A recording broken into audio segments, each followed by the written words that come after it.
Have you ever heard the phrase, "if these walls could talk"? Well, it is a fitting one to apply to the Carnegie Visual Arts Center located in the heart of downtown Decatur. I've been a docent at the Carnegie Visual Arts Center since August of 2023. It has been a great honor to become part of this building's rich history. Since it first opened in 2003, the Carnegie Visual Arts Center has been free to the public. But you may be wondering how it all started. Join me as we explore the history of the Carnegie and discover how it became what it is today.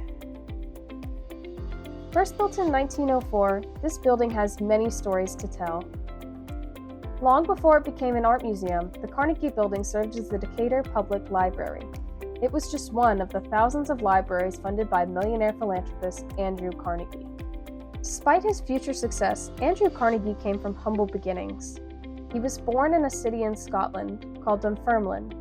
The town fell on hard times when industrialism made home-based weaving obsolete, causing workers such as Carnegie's father to struggle to support their families. After immigrating to America, Carnegie began working to support his family at 13 years old. His future job at the Pennsylvania Railroad granted him his first access to books, which were the sole source of his education. He invested in iron, oil, and railroads. These strategic investments contributed to his later success. In 1892, he founded the Carnegie Steel Corporation, which became the largest steel manufacturing company in the world. After he sold the company and became a millionaire, Carnegie decided to distribute his fortune to help fund public libraries across the United States. In addition to funding thousands of libraries, his wealth helped to establish numerous schools, nonprofit organizations, and other associations that are still active today. Without the efforts of Andrew Carnegie, the Carnegie Visual Arts Center would not exist today. With many parts of the original structure remaining intact, the spirit of the library remains, despite it no longer serving as one. The Carnegie Visual Arts Center is a nonprofit operation, funded by members of the museum, grants, and fundraising events. Gallery admission is always free to the public, allowing the whole community access to the art that is displayed in the museum.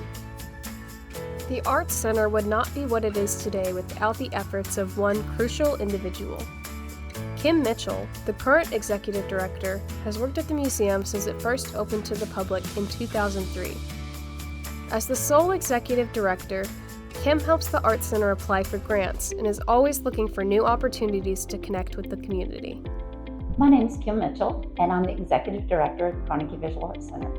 I oversee the day-to-day operations of the center. I work with our Marketing and Education Coordinator, our Exhibits Coordinator, to have all the programming that we offer to the community. How I got involved with the Carnegie Visual Arts Center is kind of an interesting story, because before there was a Carnegie Visual Arts Center, there was a Decatur Arts Council. And I had moved to Decatur with my husband. We were new to Decatur. And one of our neighbors came and knocked on our door one day and asked me would I be interested in serving on the Decatur Arts Council. And I said, well, I'm not an artist. I like art, but I'm not an artist. She said, you'd be perfect. And so that's how I got involved. And it is all, since then, has evolved into the Carnegie opening and us raising money to open the Carnegie. And then all these many years later, us being an arts center and being very active in our community. When the Carnegie Visual Arts Center first opened, there was not an arts center in Decatur. Arts community was really young. We wanted to bring arts into the downtown of Decatur and it become more of an art-based community. And the Carnegie was going to be a catalyst for that to happen. And since we've been opened, we have a lot more artists in our community and a lot more galleries. So it's really made a difference, us being here and kind of being the foundation for the arts.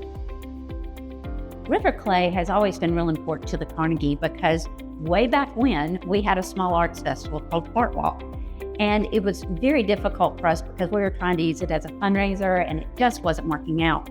So we discontinued it. But the community again came back and said, hey, we really want an arts festival in Decatur. And so we got a group of people together and served on that committee so that we could have River Clay, which is a fine arts festival that's all around our city hall. It's 9 years old. So we're very excited about it. We have about 60 artists that are with us each year. And it's a really nice, small fine arts festival that brings awareness to the arts.